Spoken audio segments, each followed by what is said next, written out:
Welcome back to On Texas Football. It is the second part of our roundtable on Christmas Day. I'm Bobby Burton, joined by Rod Baber, CJ Vogel, Jerry Hamilton, and Jeff Howe. All right, guys, second question for Christmas 2025 is, what are you most looking forward to in 2026? CJ Vogel, Young Buck, it's time for you to tell us what you're most looking forward to in 2026. I'm looking for a consistent run game. You shouldn't need to play in A&M to get the run game going. You shouldn't need to play School of the Blind to pick up a yard or two when you need to. So whether it's the big boys up front that get it done, whether it's a GoDaddy, to quote Coach Shipley, something has to change, and I'm expecting that to change in 2026. But look, ultimately, Texas had the second worst mark in the SEC in conference play, running for just 93 yards per game. The only team worse, surprisingly, is Alabama, who – well, they're still playing football. But beyond that, I was going through the numbers earlier. You only had one time, really the entire season, where a running back eclipsed 100 yards rushing. That was Trey Wisner with 155 against A&M. Again, it seems like Texas, for whatever reason, against Mike Elko, has success running the football. But beyond that, in SEC play alone, half of your games had your leading rusher under 50 total yards on the ground. It makes life so much more difficult on your quarterback when you don't have the luxury of play action or just picking up easy yards on the ground. That's what I'm hoping to see return to this team. And more than that, I don't think you need the best running back in the country to have a successful run game. But, boy, it sure would be a luxury if that was the case again in 2026. Yeah, they need to figure out who they're going to be handed the pigskin to. Rod, CJ makes this comment about looking forward to a run game. That's one of the things he wants to see in 2026. But he also just made the comment that Alabama was the worst run game in the SEC this year, yet they're still playing in college football playoffs. And Texas finished 9-3, 6-2 in conference.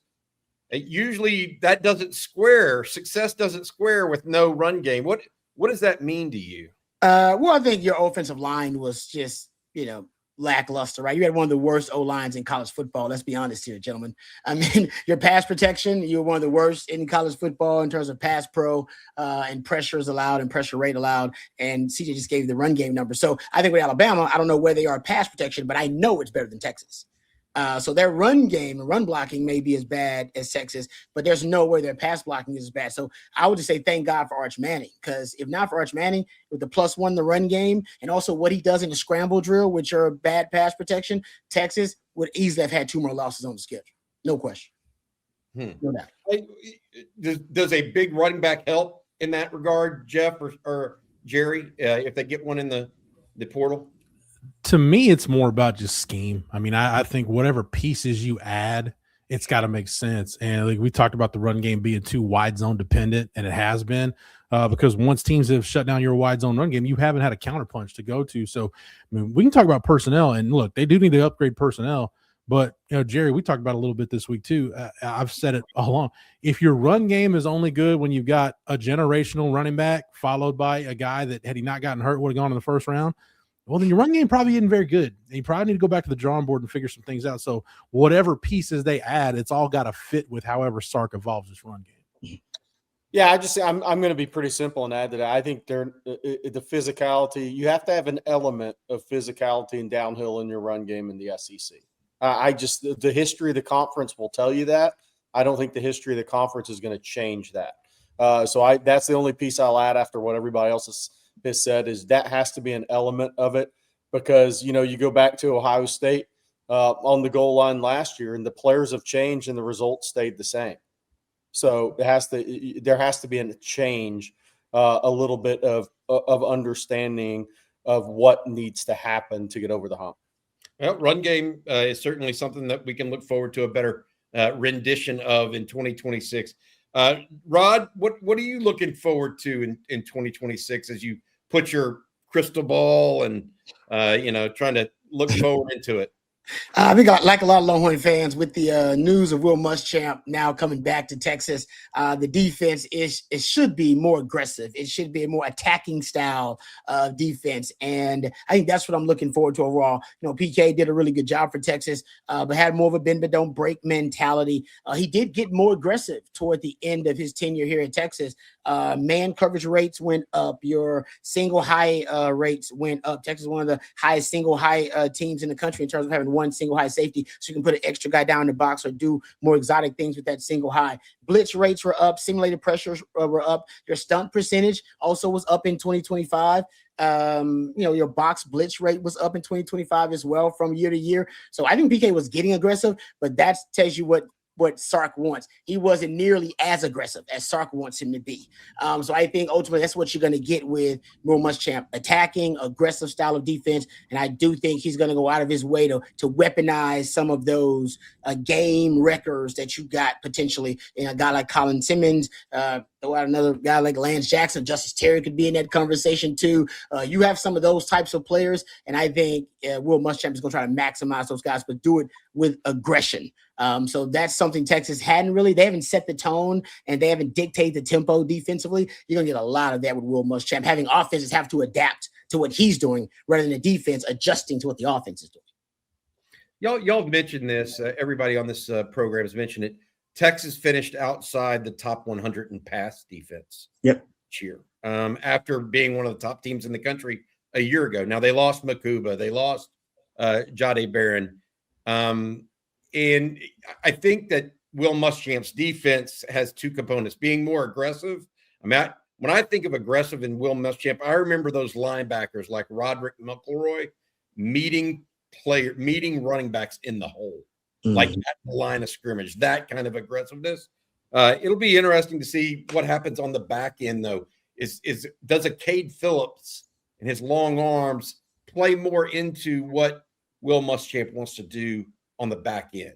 You know what I mean? It's a couple of different areas you can be aggressive to that point, Rod, and not just when you're talking about weaponizing a Colin Simmons, et cetera. You're also talking about the linebacker play, maybe being a little bit more aggressive, maybe being a little bit more aggressive on the edge too at corner if you can be. Yeah, talking about tying the coverages with the fronts as well. Sometimes you'd see the coverages would be conservative and the fronts being aggressive. And it's like, well, if the front's going to be aggressive, the coverage should also be aggressive, because the only way for that quarterback to be able to overcome that aggressive front, if you're going to call a pressure package or a simulated pressure and trying to get home, is if he's got easy passing windows. So I think that's what you're going to get with Muschamp, more of the coverages tied directly to the front, to forcing the quarterback into making a certain decision.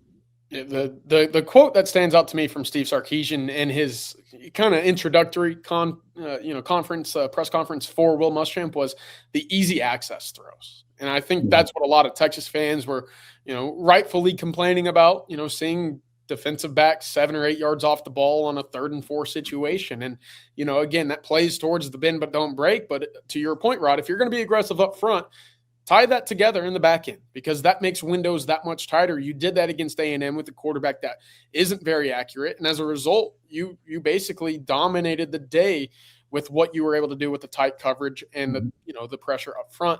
The big thing for me is also towards the back end of games. When you're up 14 points or 2 scores, do you continue to put pedal to the metal? Do you continue to put the pressure on opposing quarterbacks rather than saying, hey, the clock's our friend here, we'll let them get into a situation where if they want to drive down the field and put points on the board, at least it takes time, rather than let's just get them off the field, get our offense the ball, and let them run the clock out. That happened against Arkansas. That happened against Vanderbilt, where games became very tight towards the back end of the game. And you sat there saying, well, this was once a 3-possession game. Now I'm sitting here wondering if we need to field the onside kick to win a football game. That's something for Muschamp, for me at least. I'm sitting there saying, I don't think he's going to say, hey, it's over, let's call off the dogs. They're going to keep hunting. It's a great point, CJ. Great point. Jeff Howe, what are you looking forward to in 2026? Keeping the winning streaks going against OU and Texas A&M. You're in a position to where you can match that 05 to 09 run by beating OU 4 out of 5 years. and getting 3 in a row against the Aggies, including that'd be the second one at Kyle Field. Look, for all of Sark's faults and all the things we blamed him for this year, and this staff, this organization, they've kind of got those 2 games figured out about as much as this fan base could want them to. And you talk about those 2 games, some of the things we're talking about, marks of physicality in both those games. You're talking about the run game and turnovers. Against OU, you outrushed them by 83 yards. You were +3 in turnovers. Against A&M, you outrushed them by 61 yards. You were +2 in turnovers. And I think the fact that, look, does Sark have a Kirby Smart problem? Yeah, I think a lot of coaches in the country do, and they would. But Brent Venables right now has a Sark problem. And I think based on the last 2 games, Mike Elko may have a Sark problem. So hats off to this organization. Again, like, I would have loved for Texas to have been in the playoff. I would have loved for the Florida game not to have happened. But regardless of what any Sooners or Aggies want to tell you, oh, we made the playoff, we're not worried about it. No, it eats into your skin. Like, it grinds, it just gnaws at your football soul that no matter what you achieve, you still got to walk around for the next 365 days with Texas fans having bragging rights. That's a really good place for this fan base to be. I got to say, I love Jeff's total disregard for the Arkansas program at this point. That tells you where they're at. They don't even get a mention in this 2 minutes. That's more my generation. Yeah. They don't even get a mention in this 2-minute rant. Look, I would say this. That game at A&M, look, the first year after they didn't play, after Texas A&M didn't play for over a decade, Texas went in there and shut them out defensively, except for the pick 6, which obviously is not a defensive touchdown, is a defensive touchdown for A&M and not an offensive one. And then this year, again, the struggles, and they were 11-0 going to Austin. And we'll see where the seasons are at that point, right? But this game's best when there's meaning behind it. I think we all agree on that. But there's going to be a lot of pressure on Marcel Reed and Mike Elko in this game this year. A lot of pressure. I don't care if they're 11-0 again. They won't be. But if they were, there's going to be a heck of a lot of pressure on Mike Elko and Marcel Reed, assuming Marcel Reed is, the quarterback at A&M. There's going to be a lot of pressure on him. And by the way, a lot of pressure on Brent Venables too. I was going to say he's 1-3 against Texas, and that's a neutral game. And it's there's a lot of pressure on both of those coaches to win that game this year. Not that they're going to be tired, but pressure. Yeah, Rod B, not just Venables, but also John Mateer. Yeah. He did not have a great game against Texas. What does it mean? You've been in the locker room, winning those rivalry games like they have, in pretty convincing fashion, actually, if you really want to put it down to it, last couple of years. Is it a mental thing that you have over those teams at some point? Like, I've got to ask, OU, did they have a mental edge on you guys in that game when you were playing back in the day? Because I kind of feel like they did at times. What are your thoughts? Not just a mental, but a physical edge, right? I think that's what Texas kind of has over Oklahoma and A&M right now, which is weird because Sark is even questioning whether they're physical enough. And they're not physical enough. The Kirby Smart will tell you that. So it's very strange that those rivalries do come down to physicality. They're street fights a lot of the times. Mac Brown was recruiting us. He knew the importance of those games. He'd tell you, we got to beat Oklahoma. We got to beat A&M. He'd say that straight up when he's recruiting guys. Those are your top priority. Win national titles, win championships, and beat Oklahoma, beat A&M. And I think he understood the donors and the boosters. There's a certain, there's a certain clout that those games have that other games do not. And I think for Sark, he's done a really good job of keeping the boosters and the donors happy, of not only winning those games, but winning them in impressive fashion. Like the BTA, when you break it out on those games. So I think it's really impressive that Sark has done that. He understands the assignment in terms of the rivalries, because you don't want to remember Mac. That's what got Mac in trouble. Mac was winning 9-10 games and couldn't beat Oklahoma. And a lot of Longhorn fans are saying, I think we might need a change. I'm like, a change? Guys winning 9-10 games, but that's how important it is to beat your rivals. Yep. Jerry, your favorite, or what, not your favorite, but what you're looking forward to most in 2026? I picked one game. It's November 14th. It's Texas at LSU. I did. There's so much around this game. Arch Manning's likely only college game against LSU. None of the Mannings went to LSU. So while they're from Louisiana, they ain't exactly, LSU fans don't exactly love them there, and they'd love to beat Arch Manning. Lane Kiffin, hot yoga versus Will Muschamp breathing fire, spitting nails. Will Muschamp was the DC of a national championship team under Nick Saban there. That game's probably going to be at night. There's probably going to be a lot on the line. Sark versus Lane Kiffin. I mean, you can't draw up a better game for Texas next year than Texas at LSU because of all the things we've talked about. And I do think there's going to be a lot on the line for these two teams. And I think the Texas fan base has had one of the things that I was excited about for the fan base to the move to the SEC was all the venues you get to go to. Well, you've been to Florida, you've been to Georgia, but the one down the street to the east is kind of one that Texas fans have been looking forward to because an LSU game at night is one of the best venues in college football. Well, now you're going to be rolling in there with Will Muschamp versus Lane Kiffin, Arch Manning playing at Baton Rouge. I mean, there's so much that goes into this game, and I think a lot's going to be on the line, and I can't wait for that football game. Long time coming. Mm-hmm. They're supposed to have a return trip for COVID, remember? And then COVID messed everything up. So I'm with you. I was already planning on taking that trip too. You're right, Jerry. A lot of Longhorn fans looking forward to that one. The Burnt Orange is going to travel deep for that one. It's an easy road trip. Jerry, we need to get you on a marketing campaign for that build up. If it's two coaches that are one's breathing hot fire and the other one's doing hot yoga, wow. Yeah. I mean, coffee and the Twitter lead up. Lane Kiffin's Twitter lead up to that game. CJ's going to have a lot of fun with that one. That's true. He loves to troll. He likes trolling like Jerry does. Yeah, that's right. Just one other aspect to that game. Who will LSU trot out at quarterback? Yeah. Because that's going to be a big piece of it. And I know that Kiffin's going to have plenty of suitors, whether it's Michael Van Buren, who's on campus now, or he goes to the portal. There's going to be plenty of options available for him. That's going to be just as intriguing for me against Muschamp than anything else. I will say, Jerry, the other trip on the schedule, too, is Texas going to Knoxville. There's the Peyton and there's the Manning family tie. But that's another one of those venues. Like when Texas went to the SEC, I looked at it and said, man, I can't wait for Texas to go play a game in Neyland Stadium. And you get Baton Rouge and Knoxville both in the same season. Yeah. The way it's supposed to be. That's why you make the move. Yep. Yes. I can't wait because usually this year we've done coffee and football from in front of the stadiums of opposing stadiums on Friday morning. I may have to hide out at a hot yoga studio and do a Friday morning coffee and football from there. We all should. We all should. Yes. Have a round table in there. There can't be too many in Baton Rouge, so you can narrow it down. Yeah, I don't think so. All right. Look, we'll finish up with my yoga roller now. There you go. Nice. There you go. I like it. He's right. He's ready to go. DJ's already opening his Christmas presents, I hope. In all seriousness, mine is going to be a little bit different than y'all's.